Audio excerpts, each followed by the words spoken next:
Karibu sana na tunakushukuru sana kwa kuendelea kuwa nasi ndani ya Alasiri kwa saa huu. Hapa nikumbushe tu kuwa matangazo haya pia unaweza kuyapata mubashara kupitia Azam TV Max app. I-download kwenye Google Play Store ama App Store upate burudani hizi zinazoendelea ndani ya Alasiri kwa saa huu kwenye kiganja chako popote pale ambapo upo. Ndani ya Alasiri kwa sasa hivi tunaenda kuangazia jambo hili ambapo kwenye jamii zetu kumekuwa na migogoro ndani ya familia. Na hiyo ni kutokana na kuwepo kwa mitazamo tofauti tofauti kwa wazazi. Kuna kukubaliana, kuna kukubaliana, kutokukubaliana na kuna kutokukubaliana. Sasa ikifikia katika hali hiyo, mara nyingi familia zinaenda kutengana. Nini ambacho kinafuata ni athari kwa watoto.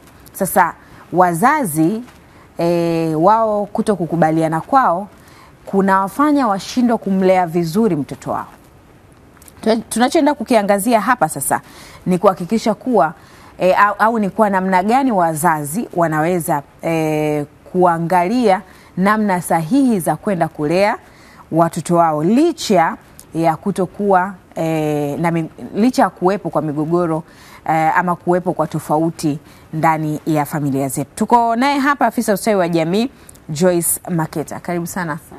Joyce. Hizi changamoto ninyi mnakutana nazo sana.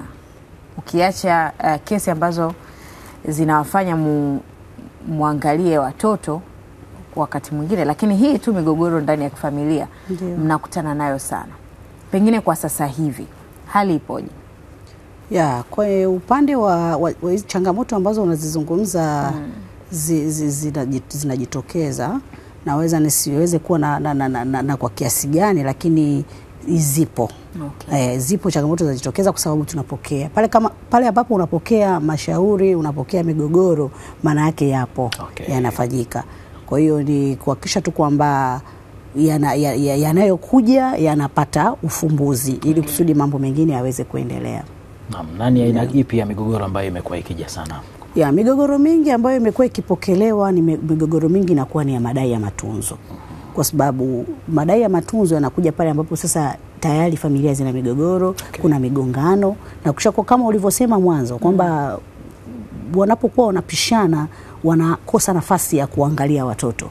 Kwa hiyo sasa katika migogoro inayokuja mingi sana inakuwa ni migogoro ambayo inatokana na mahusiano, kwamba watu ambao bado hawajaoana lakini wana mtoto, lakini migogoro ya ndoa. Sasa hii migogoro aina zote ni migogoro ambayo sasa inapelekea watu kuchukiana, kuwekeana visa na chuki kiasi kwamba mtu mpaka anashindwa kutoa matunzo kwa sababu ya ile chuki ambayo mmeijenga. Kwa hiyo ndio maana migogoro mingi inakuwa sana ya madai ya matunzo, ndio yanamfanya mpaka mtu aweze kutoka na kuja. Lakini kama wanapata migogoro alafu kuna mambo mengine yanaendelea, ni wachache sana wanakuja. Kwa pale ambapo naona kuna stahiki ambazo anatakiwa azipate au kuna mahitaji ambayo anatakiwa yapate kwa ajili ya watoto na hawapati, sasa naona hapa sasa naweza nikaua watoto, ngoja nitoke niende. Kwa hiyo imekuwa sana masuala kutelekezwa na mahitaji ya matunzo. Yes. Hivi hakuna mwanaume ambaye amewahi kuja kudai stahiki za malezi ya mtoto kwa aliyekuwa mke wake au kwa mzazi mwenzake mwanamke? Ya, ni wachache sana ambao wanakuja kwa namna hiyo. Yaani mashauri mengi ya wanaume unakuta atakuja kwa malalamiko ya matunzo mabaya ya mwenzake. Hiyo atakuja. Lakini mengi pia yanakuja kwa pale ambapo anahitaji kupata ile access ya kumpata mtoto, hampati, ndio unaona. Lakini kwenye masuala ya kudai matunzo kwa upande wa pili inakuwa ni ngumu, na hii iko hivi. Na kwa nini inakuwa wengi hawaji? Kwa sababu nature tu ya kawaida ya matunzo, mwanamume ndio anawajibika kutunza familia. Na ukija hata kwenye sheria ya ndoa mwaka 1971 inatuelekeza kwamba matunzo ya watoto mara baada ya ndoa kuvunjwa baba atawajibika kuyatoa, na hata wakati wa ndoa baba ana wajibu wa kutoa mahitaji ya familia. Kwa hiyo mfumo tu wenyewe uko hivyo. Kwa hiyo inamfanya mwanamume asilalamikie swala la kutaka kitu kutoka kwa mama kwa ajili ya watoto, bali atalalamikia pale ambapo anaona tabia sio nzuri, mwenendo wa malezi ya watoto, lakini pia namna anavyotaka kumuona mtoto na anakosa hiyo fursa. Hapo atasema hapana, lazima hili nilihitaji. Kwa upande wa pili sasa, wapo wanawake ambao wanakuja kudai si fedha, yani sio mahitaji ya kifedha kwa mtoto. Wako ambao wanakuja kudai tu kwamba umuhimu na malezi ya yule baba kwa mtoto. Ya wapo, na hii imekuwa ikiongeza kasi siku zinavyokwenda, kwa sababu nafikiri ya elimu kupita kwenye jamii. Watu wanaanza kupata uelewa. Mtu anaweza kukaa na mtoto mpaka anafika miaka 30 au anafika umri wa kujitegemea na maisha yake hajui baba yake ni nani na yuko mjini. Sasa wengi sasa hivi wamepata elimu. Kwa hiyo mtu anaona kwamba mtoto wangu akae bila kumjua baba, na hisi kuna kitu kitakuwa hakijakaa sawa. Kwa hiyo wako ambao wanakuja na anahitaji kwamba mtoto aweze kupata ile access ya baba, na akiwa na imani kwamba akimpata baba mtoto kuna vitu fulani vitajengeka kwake, kitu ambacho ni sahihi. Mtoto anapomjua baba kuna faida, katika malezi kiujumla, malezi ya mtoto, kuna vitu ambavyo mtoto anatakiwa asikie sauti ya baba, na asikie mkono wa baba, ambayo kwanza inamjenga mtoto kuwa na upendo, kwa sababu anamuona baba yake, hata akikuwa na wenzake wanazungumzia habari ya baba, na yeye anaye baba yake wa kumzungumzia. Kwa hiyo kuna kitu fulani ambacho mtoto anakipata. Lakini pia inamjengea mtoto kujiamini. Anakuwa ni mtu ambaye anajiamini, kwa sababu anaona kwamba na mimi ninaye mtu ambaye yani tena watoto wa kiume huwa anachukuliaga baba ndo ana nguvu, kwa hiyo atanizuia. Hata katika michezo akisema ukinipiga nitakusemea kwa babangu ana nguvu. Yani kuna kitu fulani ambacho kipo kwa mwanamume ambacho mtoto anakihitaji. Kuna kama ulinzi tunasema, mtoto anahitaji pia kutoka kwa baba. Upendo anahitaji kutoka kwa baba. Ili kusudi aweze kuwa mtoto ambaye bora, anatakiwa kusikia sauti zote. Na kama anakosa kupata sauti moja, iwe ni kwa sababu ambazo zimeshindikana, hazizuiliki, hamna namna, kwamba atakosa sauti moja, lakini huyu mama lazima ahakikishe kwamba anatosheleza mahitaji ya huyu mtoto kusikia sauti ya pili. Okay. Sawa, baba yupo, mama yupo, wapo na watoto nyumbani. Jukumu la malezi linaendelea baina ya baba na mama na watoto ambao wako nao nyumbani pale.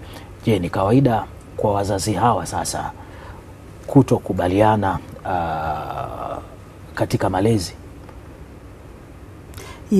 Hilo jambo lipo, na wako wengi wamekuwa wakikuwa na migogoro yao ambayo inahusisha malezi. Huku chini wametoka vizuri, lakini kuna pointi ikifika wanaanza kupishana kwa sababu hiyo. Kwamba wanakuta baba kuna vitu anavitaka dhidi kwa mtoto. Ndio. Anataka vifanyike kwa mtoto ambavyo mama hajakubaliana navyo. Kwa mfano, lugha za mifano zinaelewesha zaidi. Tuchukulie mfano. Baba anataka kumpeleka mtoto shule, labda shule jina fulani, si naja kutaja jina, labda ampeleke shule fulani kwa sababu alizonazo. Lakini mama akasema mimi hapana, sijataka aende kule kwa sababu 1, 2, 3. Hiyo tu ni tosha kuwa mgogoro wa kuwafanya waanze kugombana. Lakini mara nyingi sana hii migogoro ya kupishana wazazi katika kulea watoto huwa inaambatana pia na migogoro yao ya kimahusiano.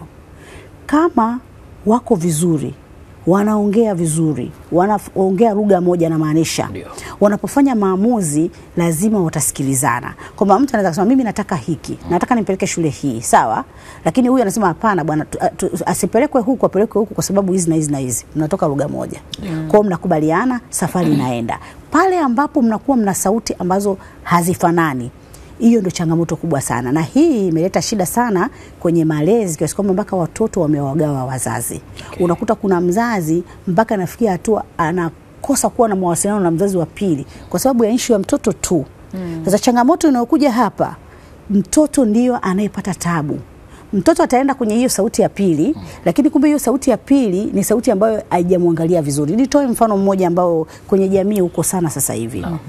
Kuna mtoto anakuwa ana tabia fulani ambayo si rafiki, lakini mama akimkanya au baba akimkanya, mzazi mwingine anasema huyu mwache ndo anakuwa hivyo. Huyu mwache ndo wanaume wenyewe huo. Au umekuwa ukiwakaribia sana watoto bwana. Mwache watoto. Hivyo vitu akikuwa ataacha. Uko sahihi. Hivyo vitu vimeanza kuleta shida. mtoto akikua anaanza kuegemea kwenye ule upande unaompa unafuu, unaomdekeza. Kumbe ule upande unaompa unafuu na kumdekeza, kuna kitu ambacho mtoto anakikosa kwenye uangalizi, heshima, adabu. Yani kuna vijitabia fulani hivi vinakuwa sio rafiki, mtoto anaona huku kuna wepesi. Mfano mtoto ambaye mzazi anamruhusu mtoto kuzurura, akatembea mpaka usiku, akafanya hiki na hiki, alafu mama labda au baba akawa mkali. Mimi nasemea mzazi mmoja kati yao kwa sababu sijui ni nani. Mwingine anasema huyu mtoto muache, hii ni sawa, hii ni sawa. Sio sawa. Tunatakiwa baba na mama tuongee lugha hii moja.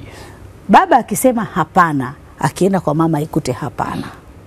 Mtoto akikosea, akiletwa katikati, wote wawili mwe mna sauti hii moja. Lazima mtoto aongoze mbele. Nini kinatakiwa ili hawa wazazi wawe na sauti moja? Sauti moja kwanza ni ije kwenye nilichokuwa nasema. Kuna mahusiano mazuri kati ya wenzi. Okay. Kuanzia msingi unapoanza. Tunajua katika masuala ya mahusiano uwe anaanzaga mazuri, katikati huku watu wanaingiaga changamoto, wengine wanaanza kuwa na migogoro. Sasa kama tunakubaliana kuwa wazazi, tunatakiwa tukubaliane kuwa wenzi na kuwa wazazi.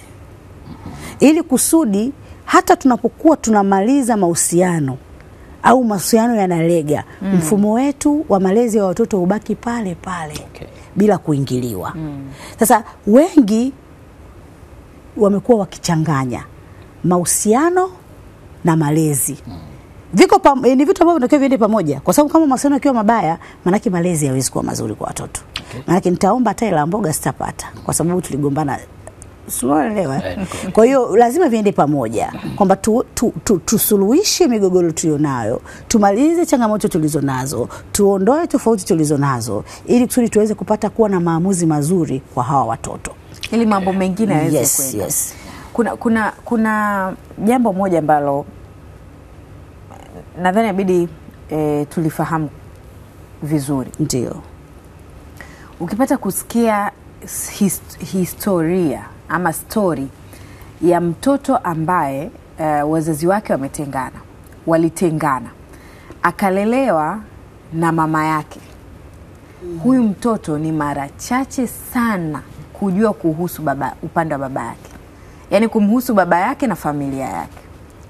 Yani lazima atakuwa anaambiwa tu kule baba yako sio mzuri, baba yako Lakini ukienda upande wa pili, hivyo hivyo watoto wazazi waliotengana, mtoto ambaye amelelewa upande wa baba atakuwa anaambiwa vitu vizuri kumhusu mama yake. Na wakati mwingine atakuwa anaambiwa mama yako alikuwa hivi, mama yako alikuwa hivi, na hata kwenda kusalimia na kurudi ni rahisi. Nini kinakuwa ni tatizo? Yaani hilo tatizo kwanza linaweza likawa lina negative au lina hasi kwa pande zote au linachanya kwa pande zote. Hii ni kwa sababu kama nilivyosema, chanzo cha mpaka huyu mtoto anapatikana ni mahusiano. Sawa. Sasa wakati hao mahusiano yameenda, inategemea alikuwa ni mahusiano ya aina gani. Kuna mahusiano ambayo yalikuwa ni mahusiano ambayo baada ya kukatika mkanda ukukatika. Kuna mmoja alikuwa anampenda sana upande wa pili, lakini mwenzake akakata mkanda, na akakata mkanda kwa njia mbaya, aidha kwa kuwa na mahusiano mengine au kwa kipigo au kwa maumivu au kwa nini. Lakini kuna mwingine anaweza akawa amemaliza ule mkanda kwa sababu kuna vitu alikuwa na vitarajia, akafika kule asivikute. Sasa inategemea kama mahusiano yamekatika, lakini alikuwa bado ameahidiwa vitu vingi na alikuwa bado ameachia moyo wake kule, huwa mara nyingi kumaliza ni shida sana. Na ndio hiyo inakujaga kuwa fimbo kwa watoto. Kuna watu wanaambiwa mpaka babako alikufa.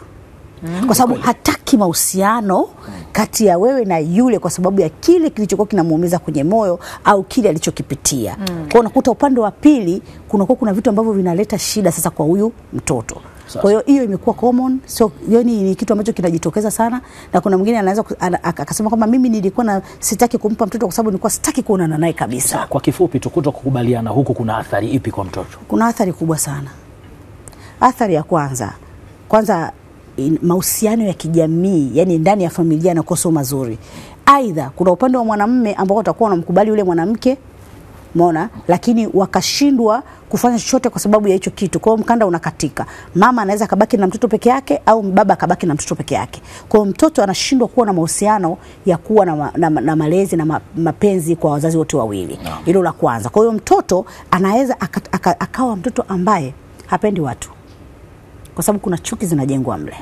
Hilo la kwanza. Lakini la pili, anaweza kuwa ni mtoto ambaye hajiamini kwa sababu ya ile hali ya kuwa na magomvi na ile hali anayoiona. Lakini tatu, mtoto ambaye ana maendeleo mabaya hata shule, kwa sababu akili yake hai vizuri. Kwa sababu tunasema kwenye malezi, msingi wa malezi kuna vitu vinne vikubwa ambavyo tunaviangalia. Kukua mtoto kimwili ni haki, lakini kukua mtoto kisaikolojia, uwezo wake wa kutambua vitu na kuvipambanua. Kukua kihisia, hisia zake ziwe anaweza kuwa na hisia positive. Hiyo ni mambo ya msingi. Sasa na kukua kiakili. Sasa kama huyu mtoto amekuzwa katika familia ambayo ina migogoro kama hii, maana yake atakuwa ni muhanga wa haya mambo. Anaweza kujiingiza kwenye tabia zisizokuwa rafiki, aidha uvutaji wa vileo, pombe na bangi, au kuingia katika mahusiano ya kimapenzi katika umri mdogo, au kuwa na tabia ambazo sio rafiki kiujumla, kwa sababu ya kukosa upendo na usimamizi. Lakini pia anakuwa ni mtoto ambaye anashindwa kurudi katika hali ya kawaida. Tunasema ile resilience, kwamba hata akipata na jambo ukasema umshauri arudi, hawezi kurudi haraka. Lakini mtoto ambaye anajengwa katika hali ambayo inakidhi ukuaji wake wa kisaikolojia, wa kihisia na nini, ni mtoto ambaye anaweza akarudi anapopata na changamoto, akarudi katika hali ya kawaida. Ndio maana unakuta kuna wale ambao unakuta anajiua kirahisi, kwa sababu ni mtu ambaye amepitia katika maisha yenye maumivu. Sasa hii elimu ni endelevu na haiwezi kuisha kwa wakati mmoja. Kutokana na muda, sisi tunaomba tukushukuru sana. Tuseme kwa leo tuishie hapa. Asante sana. Ila unakuja madam, unakuja. Elimu hii ni endelevu sana. Hasa ukizingatia bado tuko ndani ya siku 16 za kupinga matukio ya ukatili. Na ukatili huu unaenda kwa mtoto, ili hali ambao ni sababu ya katili hizi kwenda kwa mtoto ni wazazi wenyewe. Asante sana Joyce, na karibu kwa wakati mwingine. Anaitwa Joyce Maketa, ni afisa ustawi wa jamii. Tumezungumza hapa kuhusu malezi ya watoto, hasa pale ambapo wanandoa ama wazazi wako katika mazingira ya kuto kukubaliana.